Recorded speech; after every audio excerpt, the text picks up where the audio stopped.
Hello students, question number 10 from JEE Main 2022, 24 June, shift 1. The question is, if fx equal to 4 log e base x minus 1 and minus 2 x square plus 4x plus 5 x greater than 1, which one of the following is not correct? कौन सा not correct है ये बताना है हमें, increasing decreasing बताना है and F X equal to -1 के कितने सोल्यूशंस होंगे एंड बाकी कुछ और चीज़ें हैं। तो देखते हैं, चलो ना। सबसे पहले हम लोग इसको डिफ्रेंशिएट करेंगे। तो एफ डेस ऑफ एक्स का वैल्यू यहाँ पर आएगा 4 अपॉन एक्स माइनस 1 एंड यहाँ आएगा -4x एंड +4। तो यहाँ से 4 कॉमन ले लेंगे तो आएगा 4 upon x minus 1 and -4 times x minus 1 होगा। और इसको हम लोग अगर सिंप्लीफाई करें तो ये कुछ इस तरीके से आएगा कि 4 कॉमन लेने पर आएगा 1 माइनस एक्स माइनस 1 का स्क्वायर बनेगा ऊपर और डिवाइडेड बाय आएगा एक्स माइनस 1। बस अब इसको चेक करना है हमें, इसका साइन किस तरीके से चेंजिंग होगा। तो यहाँ पर हम फैक्टराइज कर लेंगे ऊपर, तो ये 1 minus x and plus minus करेंगे तो आएगा माइनस एक्स एंड +2 हो जाएगा। एंड उसके बाद फिर है मल्टीप्लाइड बाय, जब मैं प्लस लूँगा तो प्लस के टाइम पर 1 प्लस एक्स माइनस 1 आएगा तो एक्स बचेगा सिर्फ। तो यानी कि यहाँ पर सिंपली x आएगा इस तरीके से और डिवाइडेड बाय आएगा फिर x माइनस 1। अब बस मैं साइन से चेक करना चाहता हूँ इसका डिफ्रेंशिएशन का, कि ये पॉजिटिव कहाँ पर है और नेगेटिव कहाँ पर है। तो जब x की वैल्यू जब बिलोंग्स टू 1 से 2 है, तो x की वैल्यू जब 1 से 2 होगी अगर, तो 1 से 2 में ये पॉजिटिव होगा और 1 से 2 में ये चीज़ नेगेटिव होगी, और सॉरी ये भी पॉजिटिव होगा। और अगर दोनों ही पॉजिटिव होंगे तो ये तो पॉजिटिव है ही, अगर ये पॉजिटिव है तो एफ डेस एक्स का वैल्यू पॉजिटिव हो जाएगा। तो इस केस में F dash X is positive, और एफ डेस एक्स पॉजिटिव यानी कि एफ एक्स जो है इंक्रीजिंग होगा, यानी कि 1 से 2 के लिए फंक्शन इज़ इंक्रीजिंग एंड 2 से इन्फिनिटी के लिए उसके बाद फिर डिक्रीजिंग हो जाएगा, क्योंकि 2 से इन्फिनिटी में एफ डेस एक्स का वैल्यू लेस देन 0 होगा, तो एफ एक्स जो है वो डिक्रीजिंग हो जाएगा। यानी कि ऑप्शन 1 करेक्ट है, जो कि हमारा आंसर नहीं होगा, क्योंकि हमें नॉट बताना है नॉट करेक्ट क्या है। उसके बाद फिर मैं जैसे अगर 1 से 2 में फंक्शन इंक्रीजिंग है ना, इंक्रीज करके जाएगा और उसके बाद डिक्रीजिंग आएगा, तो इसका मतलब कि 1 पर मैक्सिमा आएगा, और एफ एक्स इक्वल टू 1 जो है वो एक्चुअली मैक्सिमा का पॉइंट हो जाएगा, और एफ एक्स इक्वल टू -1 का, क्योंकि -1 पॉइंट जो है इसको 2 पॉइंट्स पर फिर कट कर जाएगा, क्योंकि उसके बाद फंक्शन डिक्रीज भी कर रहा है इस वजह से।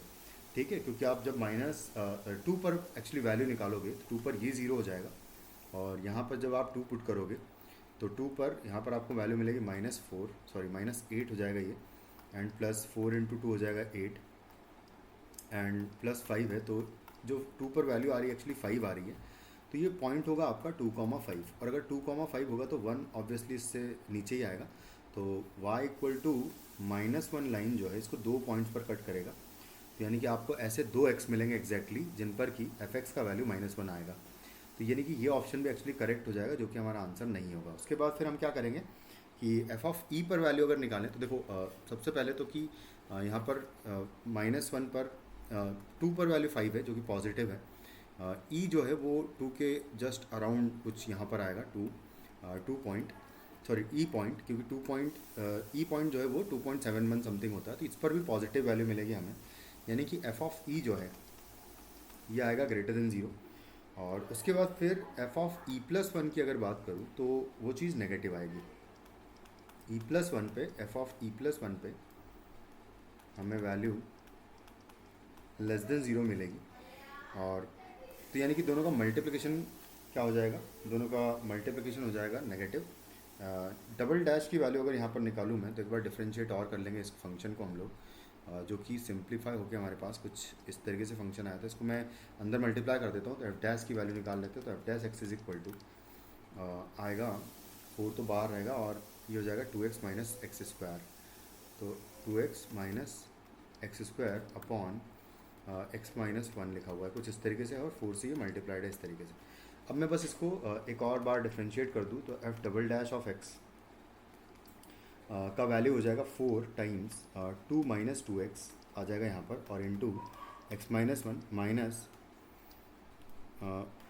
माइनस आ जाएगा, फिर क्या नीचे वाले फंक्शन का डिफ्रेंशिएशन 1 आ जाएगा, और एज इट इज़ आ जाएगा ऊपर वाला फंक्शन जो भी है, जो कि ये आएगा, और होल डिवाइडेड बाय आएगा एक्स माइनस 1 का स्क्वायर।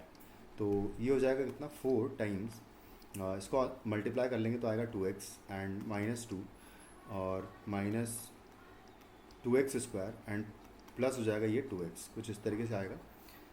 उसके बाद फिर माइनस यहाँ पर अगर देखें तो -2x एंड प्लस x² हो जाएगा, होल डिवाइडेड बाय x - 1 का स्क्वायर है, तो 2x + 2x हो जाएगा 4x। और बाकी हम देखते हैं तो ये 2x एक्चुअली ये 2x पहले तो कैंसिल आउट कर देते हैं, उसके बाद फिर -2x एंड 2x² है एंड प्लस x², तो ये हो जाएगा -x²। और उसके बाद फिर x के कोफिशिएंट्स की बात करें तो 2x आएगा यहाँ से, तो प्लस हो जाएगा ये 2x। और उसके बाद फिर देखें तो ये -2 ऑलरेडी है, तो ये एज इट इज़ -2 में यहाँ पर लिख दूँगा। और होल डिवाइड में हमारे पास x - 1 का स्क्वायर है।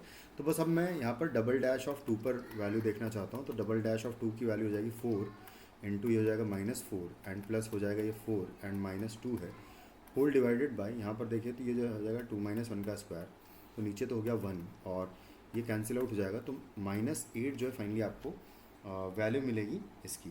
तो f डबल डैश ऑफ 8 जो है, sorry f double dash of 2 जो है -8 आ रहा है। और हम जानते हैं कि f डैश ऑफ e का वैल्यू जो है ये भी नेगेटिव ही आएगा, तो इन दोनों का मल्टीप्लिकेशन एक सेकंड हम लोग यहाँ पर अगर देखें तो मुझे ये निकालना है, इन दोनों को नेगेटिव निकालना है एक्चुअली। तो f dash of e minus f dash of f double dash of 2 का वैल्यू जो है एक्चुअली नेगेटिव आएगा, लेस देन 0 आएगा। और अगर ये लेस देन 0 आएगा तो सॉरी इसका वैल्यू एक सेकंड हम लोग देख लेते हैं यहाँ पर आंसर में। Okay, f dash of e का वैल्यू एक बार हम लोग कैलकुलेट कर लेते हैं, क्योंकि f डबल डैश ऑफ 2 का वैल्यू तो नेगेटिव है, तो यहाँ एक्चुअली नेगेटिव नेगेटिव पॉजिटिव हो जाएगा ये। तो ये वैल्यू आ रही है f dash of e and plus 8 आ रही है। तो f डैश ऑफ e की वैल्यू भी हम लोग एक बार कैलकुलेट कर लेते हैं। तो हम लोग यहाँ पर डैश में यहाँ पर e अगर पुट करूँ मैं तो ये आएगा 4 एंड 2e माइनस e² आएगा ये, और डिवाइडेड बाय आएगा ये e - 1। तो यहाँ पर तो ये पॉजिटिव है, और 2e का वैल्यू अगर देखें तो e² से कम आएगा, यानी कि ये चीज़ नेगेटिव आएगी। बट बात यह है कि ये चीज़ नेगेटिव भले से आएगी। हाँ, आप क्या करो यहाँ पर ई कॉमन ले लें अगर, तो खैर ई कॉमन लेने से इतना नहीं पता लगेगा, बट ये इसका जो मैग्नीट्यूड होगा क्योंकि ये क्वांटिटी है ना डबल नहीं है, और अगर डबल नहीं है तो ये ज़ीरो नहीं हो पाएगा, और अगर ज़ीरो नहीं हो पाएगा तो एक्चुअली ये नेगेटिव आएगा, और है ना इतना नेगेटिव नहीं हो पाएगा, ये एक्चुअली ग्रेटर देन 0 आएगा। तो इसकी वैल्यू अगर ग्रेटर देन 0 आएगी तो यानी कि ये ग्रेटर देन 0 हो गया, ये ग्रेटर देन 0 हो गया, तो ये वाला स्टेटमेंट हमारा इनकरेक्ट हो जाएगा, और अगर इनकरेक्ट हो जाएगा तो ये हमारा आंसर होगा। Thank you.